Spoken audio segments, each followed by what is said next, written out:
দুর্গাপুজোর আগেই কলকাতায় চলে এলো পদ্মাপাড়ের ইলিশ মাছের রাজা। কত দাম বিকোচ্ছে? কথায় আছে মাছে ভাতে বাঙালি। বাংলা এবং বাঙালির মাছের প্রতি ভালোবাসা সর্বজন বিদিত, আর মাছের রাজা হিসেবে গণ্য করা হয় ইলিশকে। সামনেই আবার বাঙালির শ্রেষ্ঠ উৎসব দুর্গাপুজো, বাঙালির সেরা উৎসব আর প্রিয় মাছ, দুইয়ের মিশেল মানেই একেবারে সুপারহিট কম্বো। পুজোর এখনো দিন দশেক দেরি, তবে পুজোর আগে সুখবর। কলকাতার বাজারে এসে গেল বহু প্রতীক্ষিত পদ্মাপাড়ের ইলিশ। মাছপ্রেমী বাঙালিদের ইলিশ প্রেম নিয়ে কথা কত গল্পই না শোনা যায়। বাঙাল হোক বা ঘটি, ইলিশের প্রতি বাঙালির ভালোবাসা যেন চিরন্তন। কত মানুষই কেবল ইলিশ খাবে বলেই বর্ষার অপেক্ষায় থাকে। এবার বাঙালির রসনা তৃপ্তিতে চলে এলো ওপার বাংলার ইলিশ। গতকাল রাতেই বাংলাদেশ সীমান্ত পেরিয়ে ইলিশ ভর্তি ট্রাক হাওড়া স্টেশন লাগোয়া পাইকারি মাছ বাজারে ঢোকে। আজ সকাল থেকেই কলকাতা এবং হাওড়ার বাজারে খুচরো মাছ ব্যবসায়ীরা সেই মাছ সংগ্রহ করার জন্য নিলামে অংশ নেন।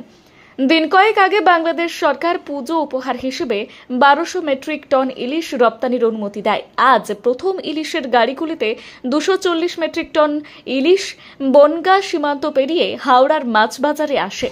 মাছের রাজা বাজারে চলে আসায় স্বাভাবিকভাবেই খুশি মাছ ব্যবসায়ীরা।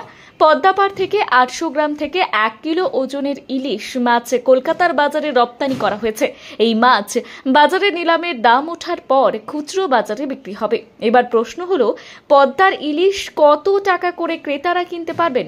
খুচরো বাজারে ওপারের বাংলার ইলিশের দাম পড়বে কিলো প্রতি কম করে 1600 থেকে 1700 টাকা করে। দাম অবশ্য কোথাও কোথাও এর থেকে বেশিও হতে পারে। একটা বিষয় নিশ্চিত, মা দুর্গার আগমনের আগেই পুজোর মুখে পদ্মার ইলিশের আগমনে যে ভোজন রসিক বাঙালিদের মধ্যে খুশির হাওয়া বইছে তা কিন্তু বলাই বাহুল্য। 2019 সালে বাংলাদেশের প্রাক্তন প্রধানমন্ত্রী শেখ হাসিনা ভারতে পুজোর আগে পদ্মার ইলিশ পাঠানোর সিদ্ধান্ত নিয়েছিলেন। সেই রীতি বজায় রয়েছে আজও।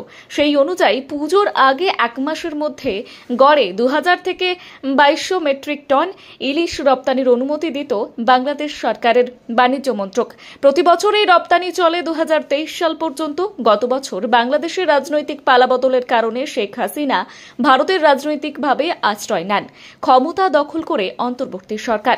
এরপরই ওই দেশে ভারত বিরোধী আন্দোলনের জেরে দুই দেশের মধ্যে রাজনৈতিক সম্পর্কের অবনতি ঘটে।